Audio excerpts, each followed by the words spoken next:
હાલો friends, કેમ છો? મજામાં ને?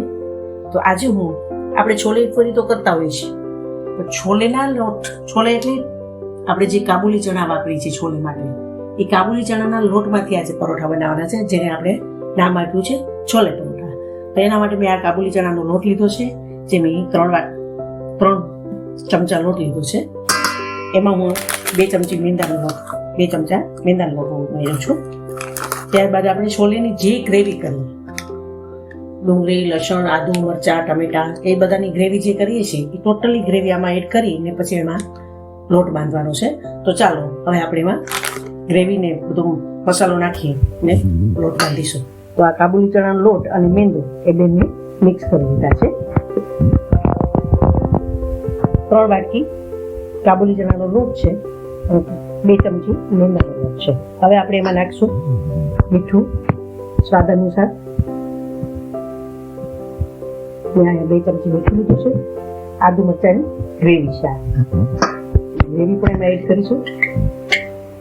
આમાં મેં 2 મરચાં અને 1 ટુકડો આદુનો લીધો છે અને 500 કળી લસણ નાખી છે. ત્યારબાદ આપણે એમાં 1 ચમચી મરચું પાવડર નાખીશું. લાલ મરચું લીધું છે. થોડીક હળદર નાખીશું, 1/2 ચમચી હળદર નાખીશું.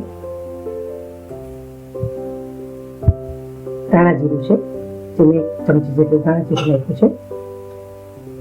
આ ડુંગળી અને ટમેટાને મેં પીસી નાખ્યા છે. આમાં 3 ડુંગળી લીધી છે અને 1 મોટું ટમેટું લીધું છે, જે આપણે આ ગ્રેવીમાં નાખીશું. ટૂંકમાં આપણે જે છોલેનું ગ્રેવી કરી છે એ જ ગ્રેવી આપણે આ લોટમાં નાખવાની છે. એટલે છોલે પૂરી નથી કરવાના આપણે, પણ છોલે પરોઠા કરવાના છે. એ છે કાબુલી ચણાના લોટમાંથી આપણે એનો લોટ કર્યો છે. આ નાની ચમચી છે એટલે મેં 2 ચમચી લીધું છે છોલે મસાલો. કોથમરી નાખીશું.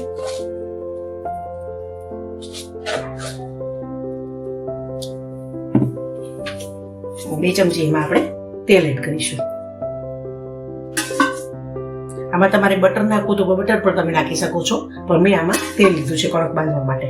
હવે આપણે બધું લોટ મિક્સ કરી મસાલો હવે એની કણક બાંધીશું. નહીં ઢીલો નહીં કડક એવો આપણે પરોઠાનો લોટ બનાવવાનો છે.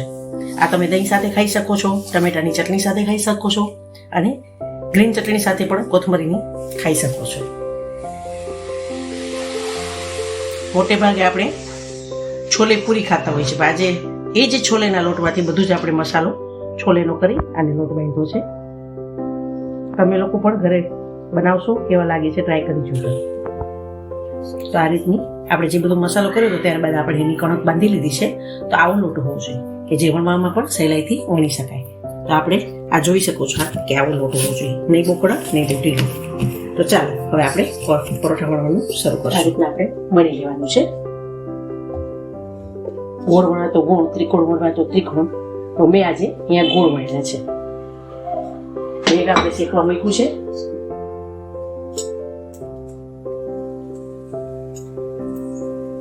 તેલને શેકી લેવાના છે. બટરમાં ભાવે તો બટરમાં પણ આપ શેકી શકો છો.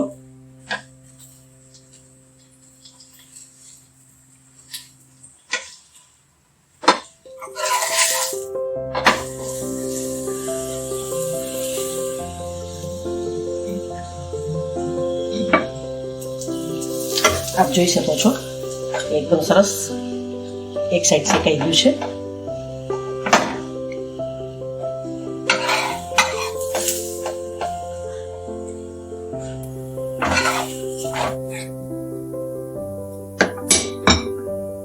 આ રીતના વણી લેવાના છે. તો તૈયાર છે છોલેના લોટમાંથી બનાવેલા પરોઠા. દહીં, ટમેટો, કેચપ, ડુંગળી એની સાથે સર્વ કર્યું છે. આપ પણ ઘરે બનાવશો અને કેવું લાગ્યું એ ચોક્કસ જણાવશો.